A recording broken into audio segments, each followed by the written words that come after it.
Salah satu pusat perbelanjaan di Denpasar ini sempat menemukan uang palsu pada awal tahun 2015.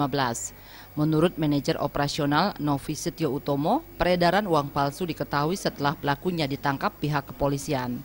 Mengantisipasi kejadian serupa, pihaknya terus meningkatkan kewaspadaan dengan memberikan pelatihan kepada kasir oleh Bank Indonesia untuk mengenal keaslian uang. Selama ini, kasir memeriksa uang dari konsumen secara manual menggunakan tangan serta dibantu alat sinar ultraviolet. Jadi pola yang kami lakukan yang pertama memang kita edukatif kepada konsumen saat membayar. Karena kasir kami 1 bulan yang lalu juga mendapatkan training dalam hal cara-cara mengantisipasi dan memeriksa keaslian uang.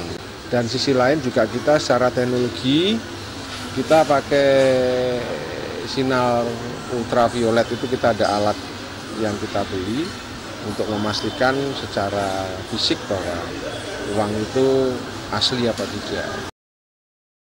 Sosialisasi pengenalan uang asli dan palsu perlu gencar dilakukan oleh BI, terutama kepada para kasir yang selalu berkutat dengan transaksi uang.